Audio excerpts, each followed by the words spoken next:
So we've got about 5 minutes just to start looking at how we're using monitoring technology to better inform our decision making, and ultimately how that decision making is changing our athletes' winning potential, which is what it's all about at the end of the day. Now, we put 4 sections on the board. 2 of them I think are monitoring methodologies which we're using to inform decisions right now and are more commonplace. 2 are perhaps a little newer but hold huge value. So we're going to explore those 2 new areas as well.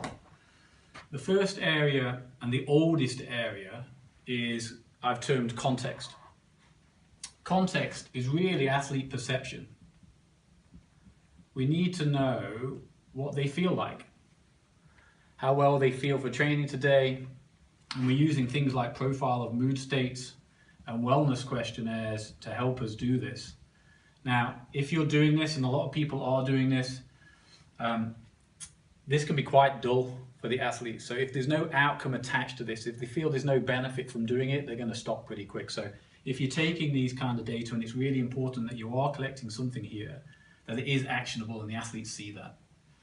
So we said athlete perception. Well, athlete perception is athlete reality. That's what you've got to coach. So let's really make sure we understand our athletes here.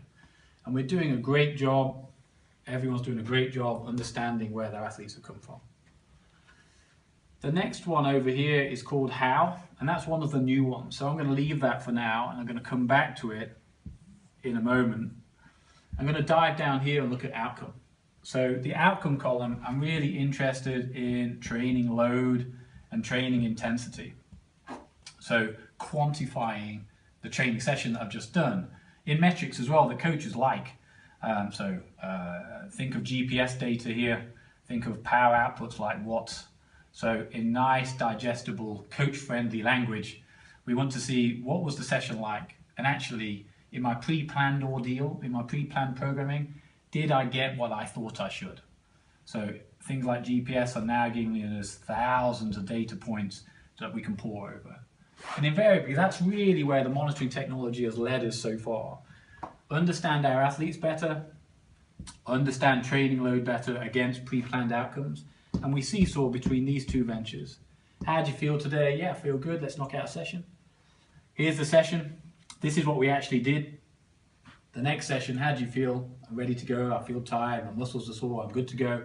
We hit them again and we go again. And so we seesaw between these 2 monitoring methods most of the time. Now, I said GPS gives you thousands of data points. Now, the law of diminishing averages means we get more and more data and less actionable outcomes. There are 2 points on the board here, which are empty at the minute, that hold massive value. So one is the how column. And what I mean here is how are our athletes achieving the speed, the strength, the endurance that we see.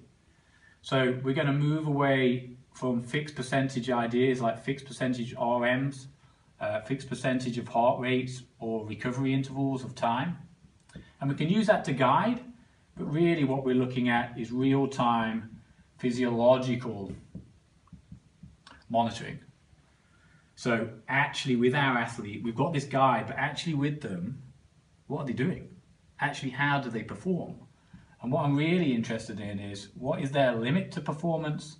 And if I push you past this limit, how do you compensate? And if I can harness that information, I can really get to know my athletes better. So I can work on this limiter more, and that's ultimately where I'm going to get some more margin in my winning potential. So I understand your perception. I even understand how you're achieving what you're achieving. I can quantify that against my pre-planned, and it leads us to the fruits of your labor in the response column. And what I mean here is, what is the adaptation that we have created? Is it positive? Adaptation. Ultimately, that's what we're looking for. We use a technology here called Omega Wave, which looks at the regulatory response of the body from all of this input, plus all the additional life stress. Because remember, their adaptation is to their full 24 hours, not just the training program. So Omega Wave gives us information from central nervous system and autonomic nervous system, things like direct current, so DC, things like HRV. We also get an ECG And we can look at energy index as well. So energy index is a bit more longitudinal, but we get a whole heap of information about how their regulation is being affected by the training. Now, it opens up an interesting question, and I'm going to term it up here, called readiness. You said you were good to go. We did this training session. We quantified the outcome. We created a positive adaptation, and we saw that in some of the regulatory responses in the body. The obvious question is, what am I ready to do next? How long does it take to digest this before I train again? An Omega wave we can use again as a readiness indicator. So for training or competition, are you ready to now do another training bout? And if you are, what type of training will best suit you and how you will further adapt? And ultimately, that's going to be one of the big benefits from opening up this response column in your data collection management process. So, if we're doing this really well and this really well, these are the two columns to start considering. Like I say, there's a ton of information on the how column, and there's a whole heap of information on the response column. And adding those, I think you'll find invaluable to better make decisions which affect your athlete's winning potential.